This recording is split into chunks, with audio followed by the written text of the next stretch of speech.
Dober dan, to je N1 studio. Super volilno leto v Sloveniji se nadaljuje s prvimi napovedmi kandidatur za jesenske volitve za predsednika republike. Javno na novinarski konferenci so doslej kandidaturo najavile 3 ženske. Pravnica Nataša Pirc-Musar, psihoanalitičarka in filozofinja Nina Krajnik, ki bosta zbirali podpise volivcev, ter danes še podpredsednica vladajoče stranke Gibanje Svoboda Marta Kos. Vse 3 smo povabili v studio, da izvemo več o njihovih načrtih. In zdaj ob sebi prav lepo pozdravljam Natašo Pirc-Musar. Dober dan. Dober dan. In Nino Krajnik, dober dan tudi vam. Zdravljeni. Marta Kos pa je že na poti v Švico, kjer ureja vse potrebno za ponovno selitev v Slovenijo, zato se pogovora kljub našemu večkratnemu povabilu žal ni mogla udeležiti. Gospa Pirc-Musar, rekli ste, da ste že kar nekaj časa razmišljali, da bi lahko v slovenskem družbenem in političnem življenju naredili več, da pa je zdaj napočil ta čas. Zakaj ste se odločili za to pot neodvisne kandidatke? Niste pa recimo sprejeli vabila, ki ste ga od Gibanja Svoboda po naših informacijah prejeli še pred Marto Kos, da bi bili torej vi podpredsednica in tudi kandidatka zdaj vladajoče stranke? Jaz nikoli nisem bila članica nobene stranke, niti nikoli nisem bila v prejšnjem režimu v partiji in to držo držim, odkar pomnim. Nisem želela samo zato, da bi lahko dobila kakšno pozicijo, niti je nisem iskala, vstopiti v stranko. Preprosto je moja drža vedno bila taka, da nimam nahrbtnika na svojem hrbtu, da pravzaprav lahko vsakomur, ki bi si zaslužil mojo kritiko ali pohvalo, naredim to popolnoma brez zadržkov. Zato sem se seveda tudi odločila, da grem v zbiranje podpisov. Predvsem se mi pa zdi zelo, zelo pomembno, da je predsednica republike takšna funkcija, ki mora izrazito biti neodvisna od katerekoli dnevne politike. Namreč na koncu je lahko edino predsednica republike ali predsednik republike tisti, ki tudi vladajočim nastavi ogledalo, ki je neka moralna avtoriteta, ki si upa kritiko sporočiti tudi tistim, ki so morda njegovi politični somišljeniki ali pa prijatelji. O tem bomo še kakšno rekli v nadaljevanju, ampak to očitno potem drži, da so vas nagovarjali v Gibanju Svoboda, da se jim pridružite, da pač ste njihova kandidatka potem na predsedniških volitvah, če sem pravilno razumel. Ne, nismo se nikoli pogovarjali o tem, za kakšno mesto bi lahko kandidatka bila.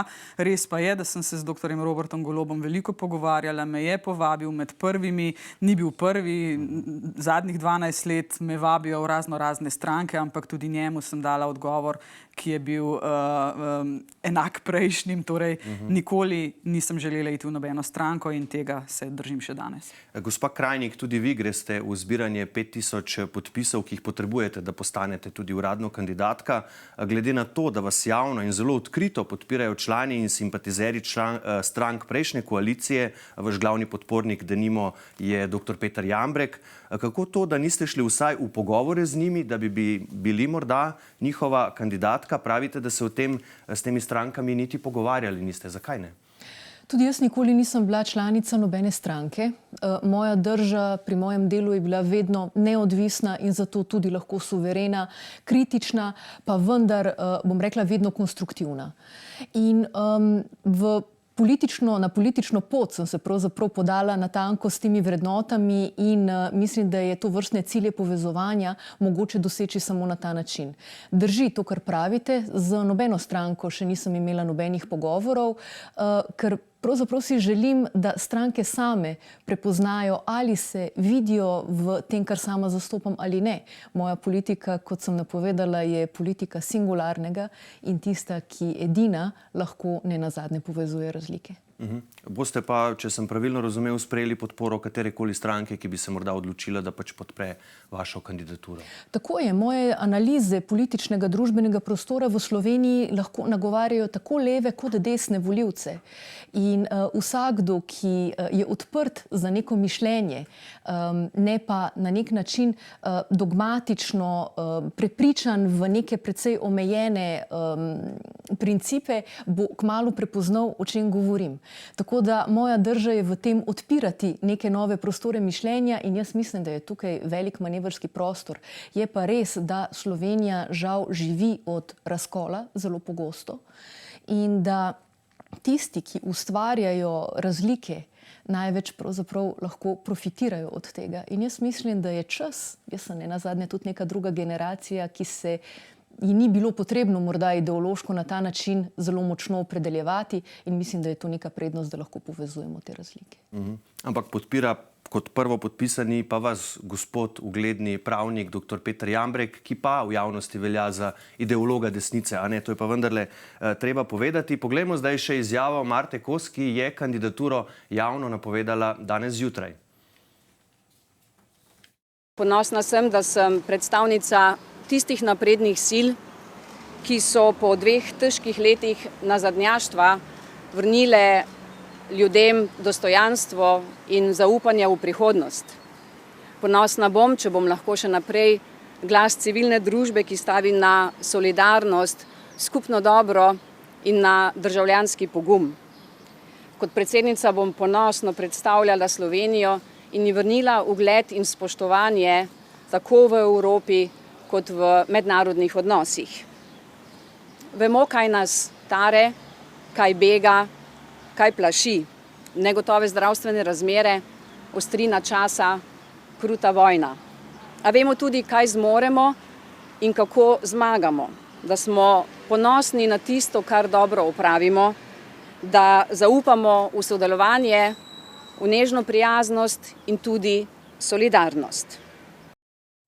Zdaj, Marta Kos bo kandidirala torej kot kandidatka politične stranke Gibanje Svoboda. Sta v bistvu gospa Pirc Musar soustanoviteljici združenja Ona ve, v bistvu sodelujeta in bosta to tudi v nadalje. To sta v bistvu obe nekako zdaj javno v tem času že povedali. Je pa zanimivo, kar je denimo eden od vaših podpornikov, nekdanji predsednik, prvi predsednik republike Milan Kučan, rekel, da ni dobro, da ima vladajoča stranka, ki ima za povrh vsega še kar 41 poslank in poslancev, v rokah vse 3 najvišje politične funkcije v državi. Torej, poleg predsednika vlade Roberta Goloba, predsednice državnega zbora Urške Klakočar Zupančič, še predsednico republike, v tem primeru pač Marto Kos. Se vi s tem strinjate? Je to dejansko lahko problem? Je to pač za demokracijo lahko tudi nevarno? Jaz se absolutno s to izjavo prvega predsednika strinjam. Gre za politično-sistemski problem, ki lahko nastane, če ima ena stranka 3 najvišje pozicije v državi. To se sliši, pa naj mi ne zamerijo, morda malce orbanovsko. Že prej sem v prejšnji svoji izjavi povedala, da se mi zdi, da je ravno drža predsednika oziroma predsednice države tista, ki si mora in sme upati povedati tistim, ki vladajo, če v državi ne bo šlo tako, kot bi prebivalke in prebivalci radi. Tukaj seveda predvsem govorim o temeljnih človekovih pravicah, o socialni in pravni državi. To so vrednote, ki jih jaz zadnjih 20 let zagovarjam. In vedno sem bila jasna in glasna, pa ne samo zadnji 2 leti. Veste, tudi pod prejšnjimi vladami sem marsikdaj povedala, kadar se mi kaj ni zdelo prav. Vsak, ki prihaja z določene politične stranke, ima seveda določene obveznosti do te stranke, ki ga predlaga na volitve. Jaz tega nahrbtnika nimam in ga nisem želela imeti. In še enkrat poudarjam, sistemsko, politično zagotovo ne bi bilo dobro, da so vse 3 najvišje funkcije države pod eno stranko. Je pa zanimivo v bistvu, da edini predsednik, ki je bil doslej izvoljen kot strankarski kandidat, je bil dr. Janez Drnovšek. Če zdaj preidemo k vizijam... Tudi gospod Borut Pahor pa je potem zamrznil svojo člansko izkaznico. On je kandidiral kot neodvisni kandidat na obojih volitvah, imel pa je podporo Socialnih demokratov. To je ta razlika. Če zdaj preidemo k vizijam, torej k temu, kakšno predsednico ali predsednika Slovenija potrebuje. Vi, gospa Krajnik, pravite, da slovenska družba potrebuje ozdravitev. Ali to pomeni, da smo bolna družba, v kakšnem smislu in kako boste to ozdravitev dosegli? No, nobena družba ni povsem zdrava. Tukaj si ne smemo delati iluzij oziroma na ta način biti dogmatični. Seveda pa jaz mislim, da je tukaj največji strukturni problem ravno na subjektivni ravni. Recimo vi govorite o človekovih pravicah, o pravni državi. Absolutno se strinjam, to je absolutno nujno pri nas doseči. Seveda pa se je potrebno vprašati, zakaj pri nas šepajo tovrstni sistemi. Pravo, človekove pravice, pa ne mislim samo tiste napisane in uradne in formalne, ne nazadnje pravice, ki jih imamo mi kot posamezniki v odnosu do drugih. Slovenija je izredno groba družba, izjemno maščevalna, izjemno kruta večkrat. In kako to odpraviti, kako to popraviti po vaše? Moja politika, tako kot ves čas govorim, je politika singularnega. kar pomeni, da A lahko razložite, kaj to pomeni? Ker Ja, jaz ne razumem povsem tega. Pa zelo veliko krat to besedo uporabljam. Ja, veste, jaz se spomnim, bom povedala eno kratko anekdoto v zvezi s tem. Ravno pred časom smo imeli neko predstavitev knjige Slovenski razkol dr. Možine na gradu Tuštanj in prišla je takrat na nek način tudi prvič javna pobuda s strani dr. Jambreka, da kandidiram. In jaz sem takrat prvič govorila o tem, kaj pomeni singularno. Ne? Se pravi, uporabila sem ta izraz. In sem ga tudi razložila pravzaprav z besedami, da to pomeni, da si mi zavzemamo za unikatnost in neprimerljivost nekoga z drugim. Se pravi, da ta razlika med nami ni vzrok sovraštva, ampak nas povezuje. In ta anekdota, ne, ki sem jo želela povedati, pa je, po predstavitvi knjige je k meni prišla neka starejša gospa, nekih 90 let, in mi je stisnila roko močno in je rekla, jaz vas podpiram. In je rekla, če vas jaz prav razumem, a ne, potem, ko boste vi predsednica, potem bo vsak lahko čutil na kakršenkoli način želi, pa povedal, kaj si želi, pa nihče ne bo nasilen potem do njega, a ne, da to pomeni singularno. In jaz sem rekla, da, gospa, prav me razumete. Ampak to je utopija. In bila sem tako ganjena. Ne? Jaz mislim, da ni to utopija. Ne nazadnje je to ključni princip psihoanalize, s katero se pač sama ukvarjam. In psihoanaliza je bila zlasti zelo popularna v času 60-ih let v Franciji v levičarskih krogih. Zakaj? Ker so oni bili prvi, ki so si prizadevali ne nazadnje za to, da se od teh kolektivnih entitet, ki so vedno nasilne do singularnosti, potujimo. Se pravi, ta ideja singularnosti je izrazito leva ideja, izvorno, medtem ko pa seveda čas pokaže, ko so na oblasti, ne samo v Sloveniji, tudi sicer v svetu, ene in iste strukture 50-60 let, jim tako lahko rečemo, da so pač bolj konzervativne, ne? Se pravi po smislu trajanja. Tako da v tem ni absolutno nič utopičnega, je pa seveda subverzivno, to se pa strinjam. In zahteva ogromno, ne nazadnje, osebne etike in tudi nekega izjemno etičnega odnosa do drugih. Gospa Pirc Musar, vas ta razlaga, rekli ste, da ne veste čisto točno, kaj to pomeni. Zdaj veste po tej razlagi in seveda, kaj si o tem mislite, kar tudi vaša protikandidatka pravi, ne, da smo bolna družba v bistvu. Ne, da smo bolna družba, da mi potrebujemo ozdravitev. Ampak ozdravitev potrebuje nekdo, ki je bolan ponavadi, a ne? Ne govorimo o patologiji in patogenih zadevah, govorimo o tem, da ta družba potrebuje pomiritev. In to lahko razumete kot ozdravitev. Ok, smo razumeli. Izvolite, gospa Pirc. Ne, jaz mislim, da naša družba zagotovo ni tako zelo bolna, da bi potrebovala psihoanalizo ali pa psihoanalitičarko za predsednico, se opravičujem, ampak jaz iz tega ven res nisem razumela, kaj želite povedati. Jaz mislim, da ste premalo ljudski, da vas ta gospa, ki je bila stara 90 let, ne vem, če vas je razumela, bolje ugibala, kaj ste želeli povedati. Predvsem pa iz teh vaših izvajanj jaz nikakor nisem slišala, kaj je tisto, kar vi zagovarjate v tej politiki singularnosti. Ne?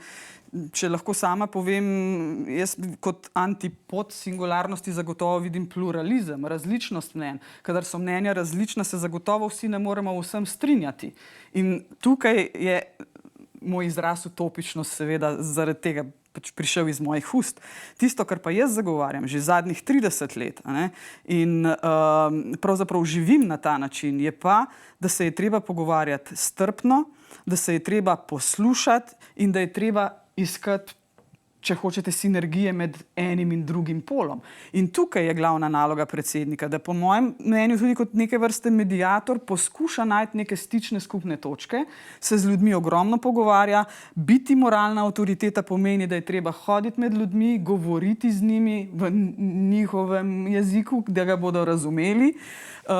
In ja, naloga predsednice republike, če jo bom zasedla jaz, bo zagotovo takšna, da bom poskušala najti stične točke, jih pripeljati na neko višjo raven in poskušati z vsemi deležniki v tem diskurzu, ki je, strinjam se z vami, zelo grob, zelo primitiven v določenih segmentih. Tudi sami ste na Twitterju precej grobi v določenih izvajanjih. Da se ga pripelje... Kaj pa ste mislili s tem? Da je groba? Da. Recimo, morda mi lahko gospa Krajnikova odgovori. Mene ste označili za pripadnico starih privatizerjev, gospod Marto Kos za pripadnico novih privatizerjev. Levih privatizerjev, prosim? Levih seveda, ja, obe sva privatizerjev, levi. To je bilo zame precej žaljivo, zaradi tega, ker jaz nikakor nisem bila udeležena v nobeni privatizaciji, nikoli nisem bila v nobeni stranki. Za gospod Marto ne vem, v kolikih strankah je bila, to boste morali pač njo vprašati. Privatizacija se je začela leta 90, ko sem jaz še delala na televiziji, se z njo absolutno nisem ukvarjala. Če mi boste očitali mojega moža, takrat še poročena nisem bila z njim. Ne vem, odkje pač oznaka, da sem jaz stara leva privatizerka. Ne? In tukaj veje iz vas ven nekaj demagogije, malce sovražnosti do drugače mislečih. Iskreno upam pa, da se morda motim. Kar izvolite, odgovorite, gospa Krajnik. Rekli ste, da tukaj veje neka netoleranca. Jaz bi opozorila na to, da je bilo ravno, kot ste rekla, ne že pri samem vprašanju singularnosti. Vi ste besede neke gospe, pa bom na singularnem primeru razložila, avtomatsko označili, ona ni vedela, ona je ugibala. Poglejte, to je demonstracija nasilja nad singularnostjo. Vi ne veste, kaj nekdo misli in tudi ne morete vedeti.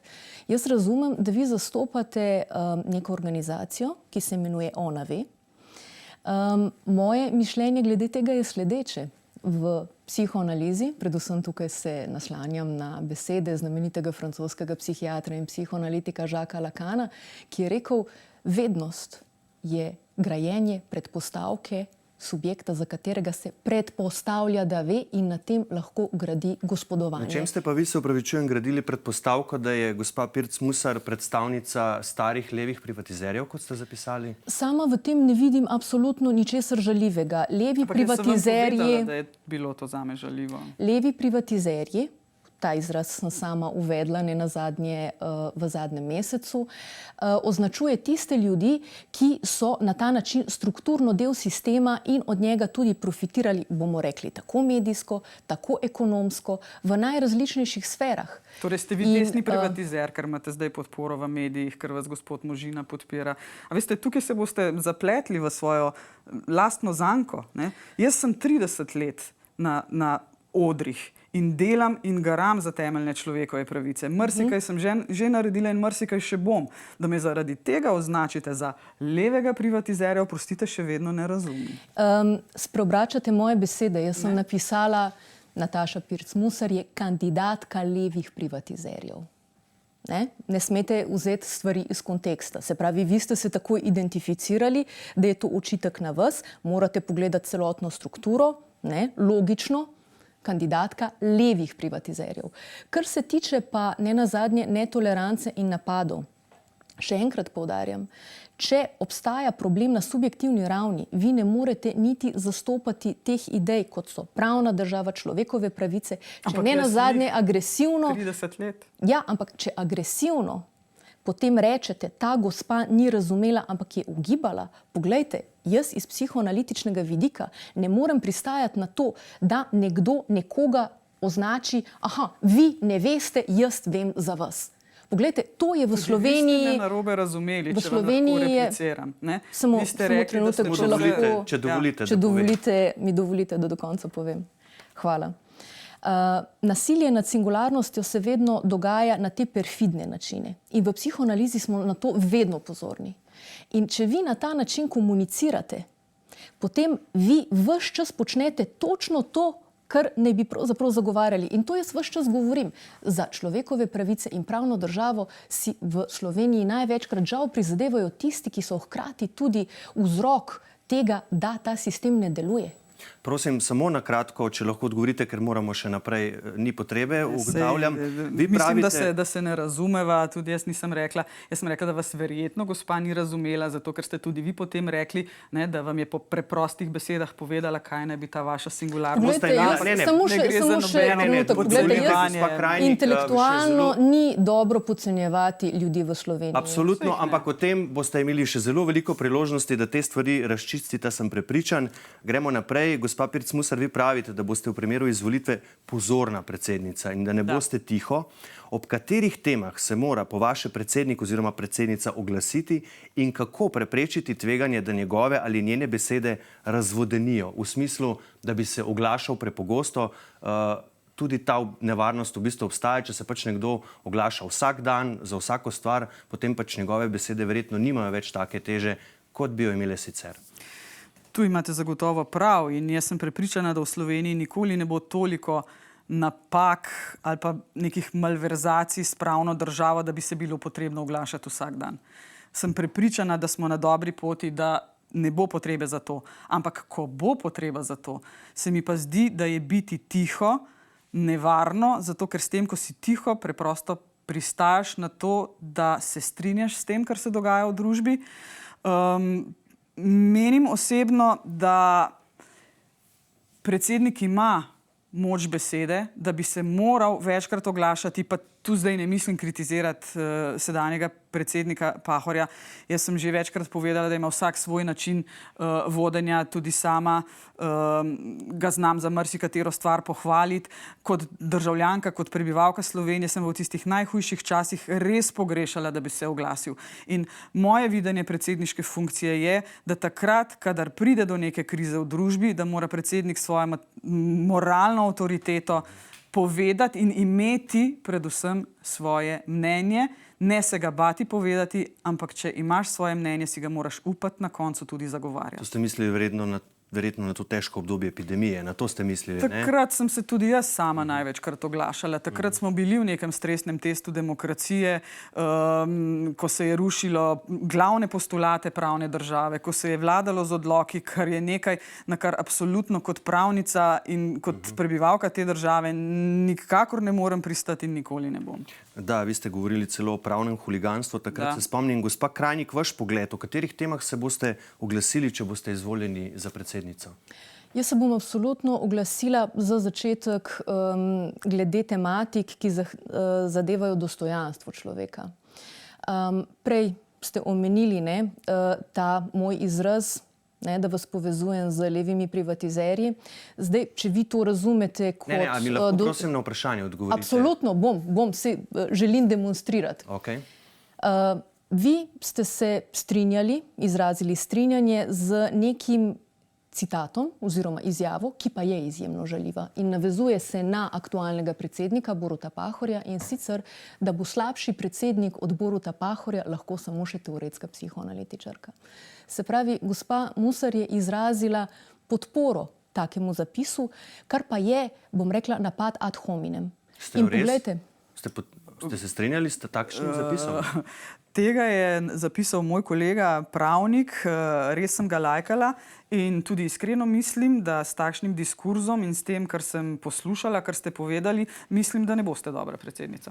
Ampak o katerih temah se boste pa oglasili, če boste predsednica? Absolutno o vseh temah. Težki časi so pred nami, zahtevni. Smo blizu področja, kjer divja vojna, obeta se nam kriza, tako ekonomska, gospodarska, prehrambena, energetska. To so vse izjemno občutljive teme. In kako ne nazadnje biti predsednik za vse? Se pravi, tako za tiste, ki so žrtve vedno tega sistema, kako njih predvsem slišati, šele potem ne nazadnje voditi to vrstno razpravo z njihovimi predstavniki, ki največkrat pravzaprav gledajo izključno v svojo korist. Kaj pa recimo to, gospa Krajnik, je tema, ko se je treba oglasiti, denimo to, kar je aktualno v teh dneh v ZDA. Vrhovno sodišče je z razveljavitvijo 50 let stare sodbe v zadevi Roe proti Wade de facto odpravilo pravico do splava na zvezni ravni. 13 zveznih držav je imelo v bistvu že pripravljeno zakonodajo, prepoved splava že vnaprej pripravljeno. Pri nas je svobodno odločanje o rojstvu otrok zapisano v ustavo, ampak vseeno se pojavljajo določeni pozivi, tudi protesti tu in tam. Je to tema, ko se predsednik mora oglasiti in kaj mora povedati? To so vedno občutljive teme, zato ker ne nazadnje je potrebno razumeti to, kar ste rekli, svobodo in odločanje o lastnem telesu. Po drugi strani moramo razumeti tudi nek drugačen aspekt.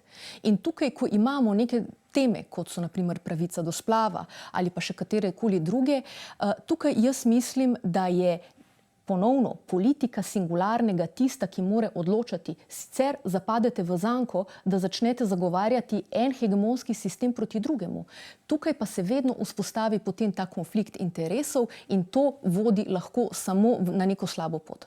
Ampak bom tu vztrajal, gospa Krajnik, če bi se pri nas pojavili pozivi, da je treba spremeniti v ustavi, kar piše, ne, da je odločanje o rojstvih otrok svobodno, kaj boste povedali ob teh pozivih, če boste predsednica republike? Boste to podprli ali glasno zagovarjali pravice žensk, ki so ustavne pravice do splava? Še enkrat, politika singularnega zahteva to, da ne morete vi okarakterizirati in vnaprej forsirati neko odločitev, ki jo bo nekdo sprejel. To je kot prvo pravno vprašanje, jaz se strinjam, je hkrati klinično vprašanje, šele zatem je politično. Okay, mi moramo vedeti... Vprašal, podpirate potem to ustavno pravico ali je ne podpirate?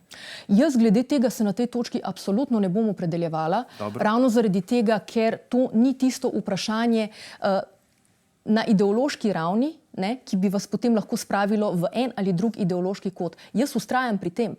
Najprej je tisto, ja, absolutno, tisto, kar je prvo, je tisto, kar je osebno. Zatem je politično. Mi ne poznamo vseh teh singularnih zgodb. Ne moremo se na osnovi nekih hegemonskih prepričanj, ponavadi izkoriščevalskih, odločati. Bom ponovil vprašanje tudi za vas. Ni potrebno, lahko kar odgovorim. Jaz bom pa zagotovo v tej zadevi jasno in glasno izrazila svoje mnenje.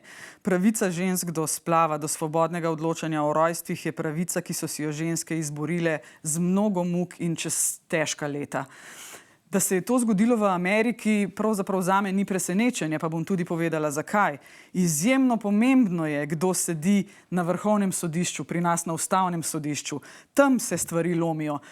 Sodba Roe vs. Wade iz leta 1973 je po tolikih letih padla. Ljudje bodo šli na ulice.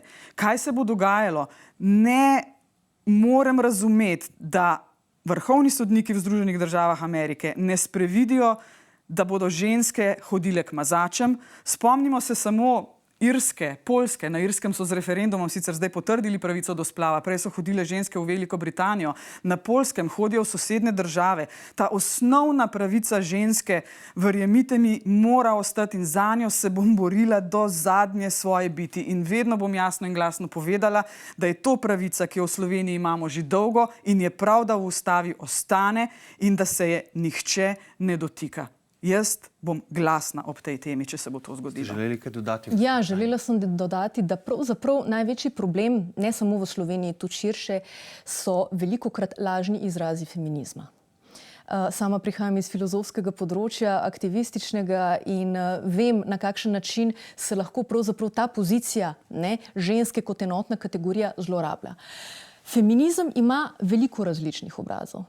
Ampak potrebno je tukaj vedno postaviti vprašanje, ali gre za bogate ženske, ki odločajo o nečem, ali gre za ženske iz, rečemo na ta način, proletariata, iz roba družbe in tako naprej. Ampak človekove pravice pripadajo vsem, a ne? Absolutno. Popolnoma zgrešena definicija feminizma. Jaz sploh ne vem, o čem vi govorite. Tako kot prej na pravico do splava niste želeli odgovoriti in ste leporečili 5 minut, tudi zdaj še vedno ne razumem, kakšna stališča zastopate, žal.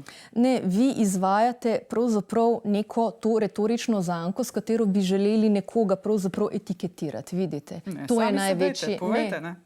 Sami se dejte, povejte. Ja, povejte, kakšno stališče zastopate. To je največji problem, vidite. Jaz nastopam proti temu. Etiketirati oziroma nekoga nagnati na to, da se etiketira, to je problem tega, da ne obstaja singularnost. Poglejte, to se ves čas neke debate... imeti stališča. Seveda in ga tudi imam, sem ga povedala na začetku. Če še vedno ta izraz, da je to, kar je politično, najprej to, kar je osebno, ampak osebno ni nikoli enako za vse. Osebno je vedno tisto, kar je intimno in lastno nekomu. Splav je pa v Sloveniji ustavna pravica žensk in tu bomo šli zdaj naprej. Vsak tak pogovor, ki ga imamo tudi mi danes, seveda nanese tudi na pristojnosti predsednika republike.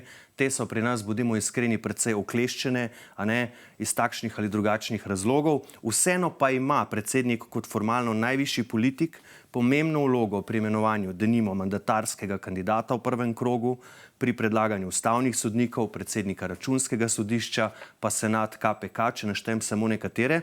Kako vidita to ustavno vlogo ali katere pristojnosti morda ne sodijo k predsedniku ali katere morda manjkajo, gospa Pirc-Musar?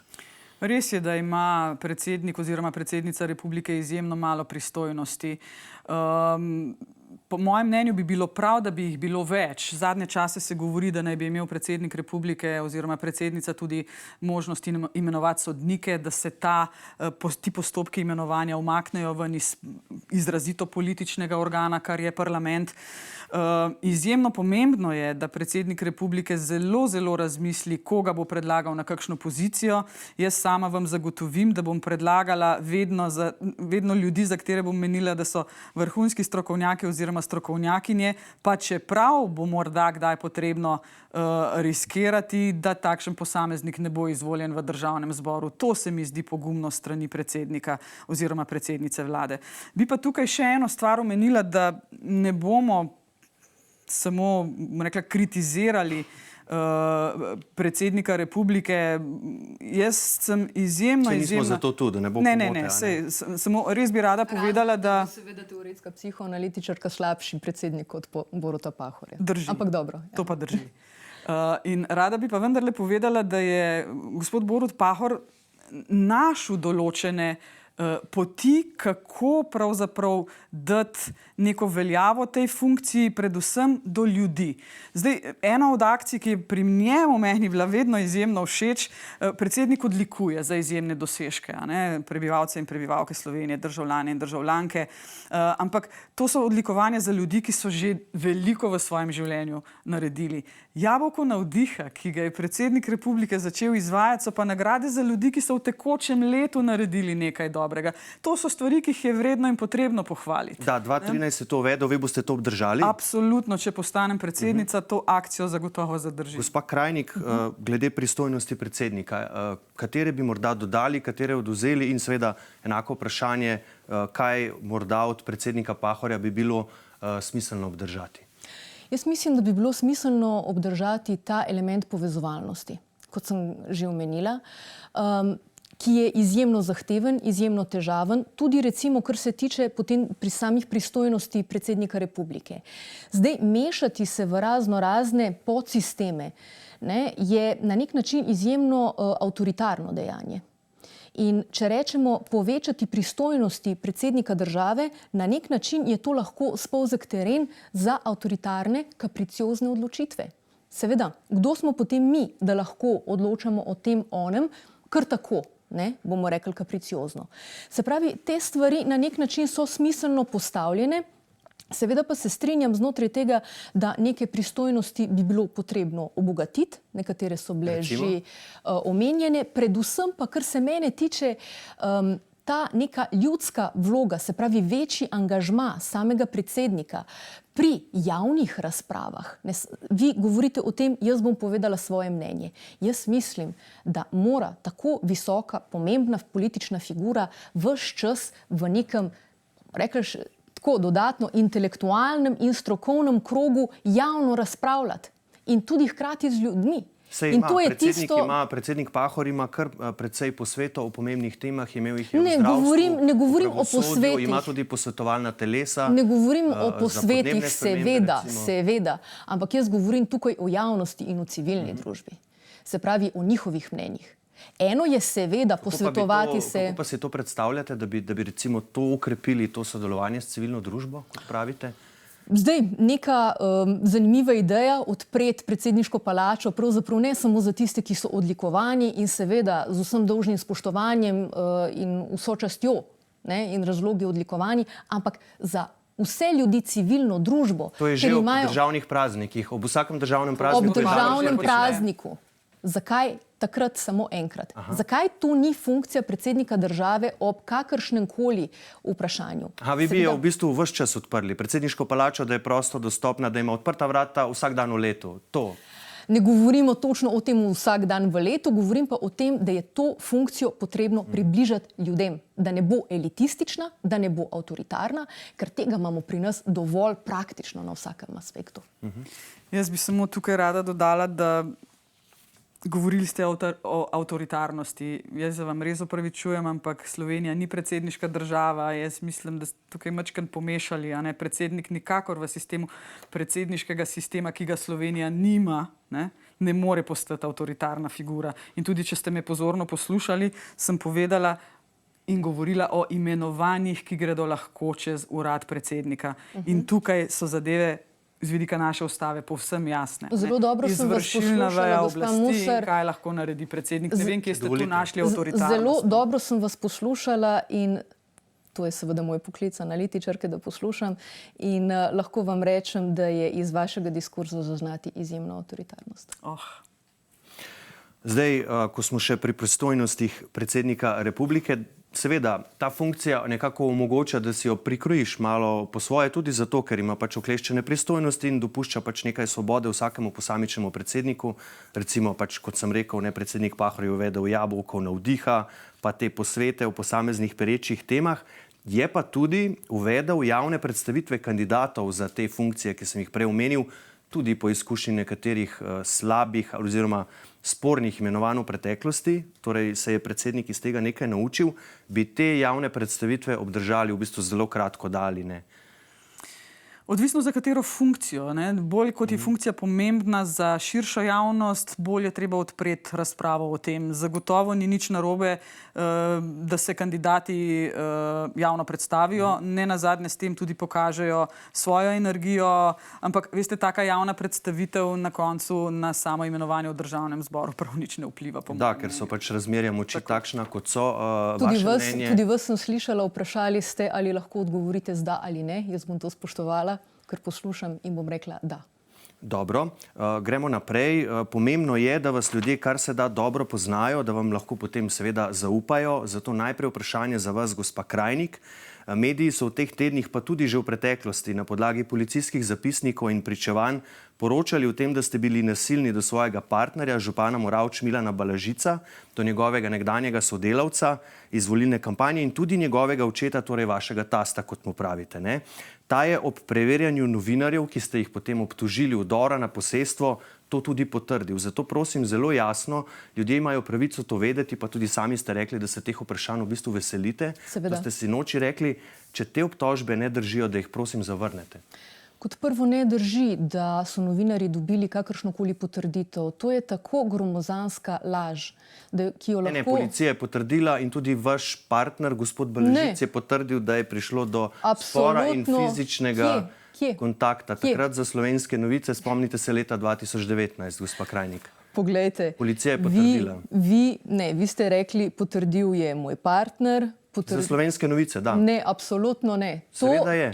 Potrdil je gospod Milan Balažic, da je prišlo do vama med spora. Ne, absolutno ne. Je pa res, da pač ni šel v smislu razlagati podrobnosti, tega pa seveda ni šel. No, seveda. In seveda podrobnosti tudi niso v javnem interesu. Glede tega se najbrž strinjamo. Je pa pomembno, glede na to, da kandidirate za najvišjo možno politično funkcijo v državi, da pač vse te stvari, in to so hude javne obtožbe, ki so se pojavile v medijih, da pač na njih odgovorite. Kot ste sami rekli, gre za obtožbe, se pravi z drugimi besedami lahko rečemo govorice, se pravi ne za pravna dejstva. Kot drugo, jaz razumem, da vi potrebujete neko karakterizacijo, se pravi na nek način morda kompromitirati nekega kandidata in zato se tudi to vrstne stvari pojavljajo. Morate pa vedeti pri tej zadevi in povedala jo bom enkrat, razložila jo bom jasno. Vi tukaj ne veste, o čem postavljate vprašanja. Sama se ukvarjam tudi z forenzično psihiatrijo. Kaj to pomeni? Da jaz sama čuvam informacije svojih pacientov in analizantov, ki imajo lahko takšne in drugačne izkušnje. Ne, lejte, jaz postavljam vprašanje o obtožbah, ki so se v vas pojavile v medijih. Samo za to gre. Nič več. Absolutno. Vi imate en indikator in iz tega nekaj sklepate. Jaz vam pa povem, kaj je... Jaz sprašujem, samo da zavrnete obtožbe, ki so se pojavili. Jaz jih absolutno zavračam, a to ni jasno iz mojega odgovora. Torej nič od tega, kar je bilo napisano, ne drži. Ne, absolutno ne. Niste napadli tasta, niste napadli svojega partnerja, niste napadli županovega sodelavca nekdanjega, to nič ne drži. Ne. Drži pa nekaj, kar vam bom povedala sedaj. Sodelavec mojega moža je bil nekdo, ki je bil odpuščen iz občine zaradi krivdnih razlogov. Je bila pa seveda njegova odvetnica tukaj prisotna, gospa Musar, ki mu je takrat pametno svetovala, da naj v to ne gre. In jaz mislim, da je bila to modra pravna odločitev, ki pa jo morda sedaj v politične namene lahko marsikdo uporablja na tak ali drugačen način. Tako da jaz bi tukaj mogoče vas prosila, ne, za kakšen komentar Glede tega. na to, da ste bili profesionalno v to vključeni, gospod Seveda, Musar, seveda. Absolutno ne, tukaj gre pa za molčečnost med odvetnikom in stranko. Aha, tukaj gre pa za molčečnost med odvetnikom in seveda, stranko. ne. Ko ste pa meni postavili vprašanje, ko sem rekla, da sem jaz zavezana molčečnosti, kar se tiče mojih analizantov in pacientov, Vprašal vas je o tukaj vas, je pa ne o O vas sprašujem, seveda. o vas in o vaši družini, ne o vaših analizantih. To je pomembno, ne? Pol vas pa Seveda. tudi prosim, da Sprašujem o mene tem. ne psihoanalizirate v soočenjih, ne, da ne bom zdaj tukaj vaš pacient slučajno. Gre točno za to. Gre točno za to. Stvar, o kateri sprašujete, Dobro. je vezana na to. Ne? Na kaj? A je jasno? Na kaj je vezano? Vaše obtožbe. Ne, niso moje obtožbe. Niso. Še enkrat, to so stvari, ki so se pojavile v medijih, so dokumentirane. Tule je tudi pismo, ga No, lahko tudi poglejte. preberem. Preberite. Zagotovo ga obe dobra poznata. Poglejte, ampak jaz bi nimamo želela, časa za to, jaz sem če bi- Ne, če poglejte. dovolite, da postavim vprašanje do Seveda. konca, gospa Krajnik. Zdaj se že 5 minut v bistvu prerekava okoli tega, da samo zavrnete neke obtožbe, ki se pojavljajo. Poglejte, jaz sem ali jih pa ne, samo za zavrnila to gre. pred 2 minutama. Morda vi želite nek drugačen odgovor. Ampak če Ne, vi ne. niste slišali, da sem jaz to zavrnila in še kar sprašujete, potem očitno niste zadovoljni z odgovorom. Morate pa vedeti, še enkrat podarjam, gospa Musar je bila odvetnica v tem primeru obtožbe in je pametno svetovala svojemu klientu, da je to v bistvu nesmiselno. In tu bomo šli Ne zdaj morete se naprej. pa vi potem tukaj sklicevati, ne, tukaj je pa molčečnost, tukaj je pa zakon. Poglejte, potem, če vi mene o tem sprašujete, potem morate vprašati tudi nekoga, ki je v to Boste upleten. pustili, da meni, Seveda, da samo pravim izvolite. svoje delo in nadaljujem z gospod Pirc Musar. Na vas pa je letelo nekaj očitkov glede vašega preteklega dela, ko ste kot odvetnica zastopali nekatere pomembne stranke, denimo trgovsko verigo Lidl, podjetje Aktiva Čiščenje. V teh 2 primerih so vas sindikati obtožili onemogočanja in celo ustrahovanja. V borbi z mediji pa ste zagovarjali nekdanja zakonca Sama in Izo Login, tudi nekdanjo prvo damo ZDA Melanijo Trump. Da, odvetniki zagovarjajo tako krive kot nedolžne, tako tiste, ki imajo prav, kot tudi tiste, ki nimajo prav. Pa vendar, sami pravite, in zdaj citiram z vaše spletne strani, zame je glavna naloga predsednice republike biti branik demokracije, pravne države in temeljnih človekovih pravic. Konec citata. Kako gre torej to dvoje skupaj? Kot predsednica bi morali zlasti zagovarjati pravice najšibkejših, v preteklosti pa ste se, kot izhaja tudi iz njihovih pričevanj, borili proti sindikatom in proti medijem. Zelo dobro ste opisali odvetniški poklic. Odvetnik mora za svojo stranko narediti vse, ampak verjemite mi, da naša odvetniška pisarna nikoli ni šla preko meja tistega, v kar verjamemo. Nikoli. Ne vem, kje ste sicer dobili podatek, da sem jaz zastopala Izo in Sama Logina, to je kolega Stušek delal. Mislim, da sva samo parkrat govorila, kako v tej zadevi delati. Sindikatom mi nikoli nismo nastavljali nagobčnikov. Morate pa vedeti, da samo če še to lahko dodam, da ko gre za odnos delodajalec-sindikat, sem jaz vedno morala pogledati, kdo ima v določenem primeru prav. Nimajo vedno prav sindikati in nimajo vedno vse prav delodajalci.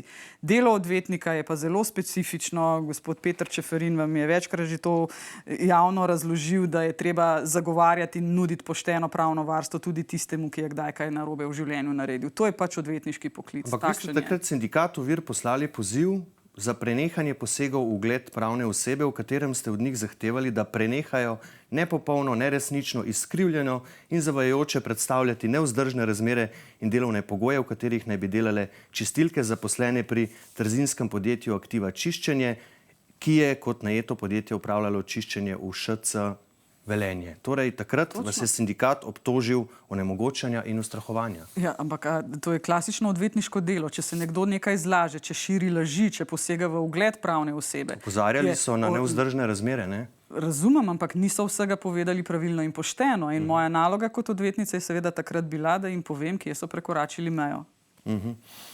Dobro, ampak mislite, da volivci vam tega ne bodo zamerili vašega preteklega dela, ko ste pač v vlogi odvetnice opravljali svoje delo? Ali pa če vprašam drugače, ali vas je pri tem vodilo samo načelo pač stranka je stranka in je kralj, ali ste skrbno izbirali, koga boste zagovarjali in koga ne, tudi glede na morda etična in moralna načela, ki jih imate? Veste, naša pisarna ima že takšen privilegij, da lahko stranko tudi odklonim. Jaz sem že marsikdaj komu odklonila pravno zastopanje, zato ker preko svojih načel preprosto ne morem iti.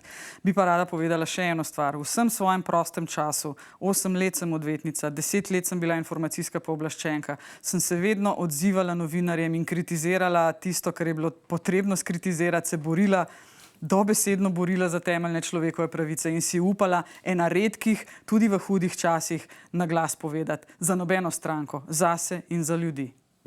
Kaj pa komunikacija na družbenih omrežjih? Vi, gospa Pirc Musar, ste se doslej, ste bili kar aktivni, če tako rečem, a ne, spuščali ste se tudi v dolge polemike, zlasti na Twitterju, denimo z Žigo Turkom, ne, se mi zdi, da sploh vidva imata kar energijo oziroma čas, da se s tem, da se gresta te stvari. Boste to počeli tudi kot predsednica? Seveda ne. Dobro. Ne bom sicer ukinila družbenih omrežij, to zagotovo ne, ker se mi zdijo zelo pomemben in primeren kanal za širjenje določenih informacij, pozicij in načel, v katera verjamem. Res pa je, da je Twitter je eno takšno družbeno omrežje, kjer je veliko negativne energije.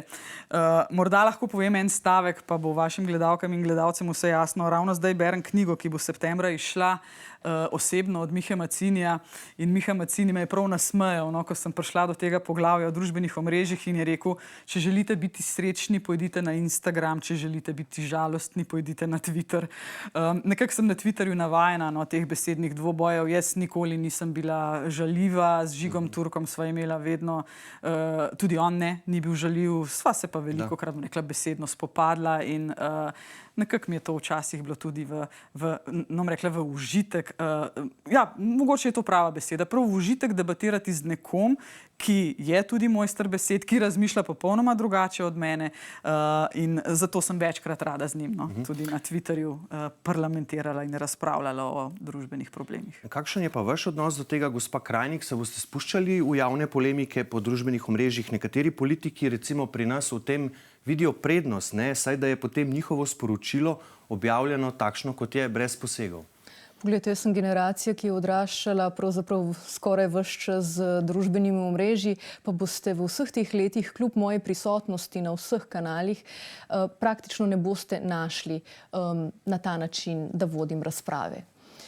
Zakaj? Zato, ker jaz mislim, da nek javni prostor besede je tisti, ki ga je potrebno vedno odpirati, in tudi družbeno omrežje so velikokrat ravno izvor nasilja, marsikaj se lahko reče, brez meja. Nič od tega lahko ni sankcionirano in jaz mislim, da znotraj tega voditi nekaj na nivoju razprave se lahko tudi drugače. Seveda sama uporabljam Twitter, Instagram, Facebook in ostale. Nisem pa na ta način, bom rekla, jaz sem vedno argumentirala svoje zadeve, bodi si v akademskih člankih, bodi si v nekih strokovnih razpravah, seveda pa tudi javno na vseh dogodkih, ki sem jih vedno organizirala, mednarodnih in ki so vedno javno dostopni. In tam se potem tovrstne razprave odvijajo. Se mi zdi pa to merjenje moči na ta način mogoče precej nepotrebno, ravno zaradi tega, ker ta divja svoboda v besedi je večkrat lahko tisto, kar praktično škoduje. Zelo malo pa je efekta od tega. Mi večkrat rečemo, obstaja polni govor in prazni govor. In večkrat se lahko v teh kontekstih zgodi, da je ogromno praznega govora, prazne besede, rekli bi parole pleine, parole vide, in jaz sem zato, da se vzpostavi govor, ki je poln. Se pravi, govor, ki ima nek potencial, da spreminja stvari.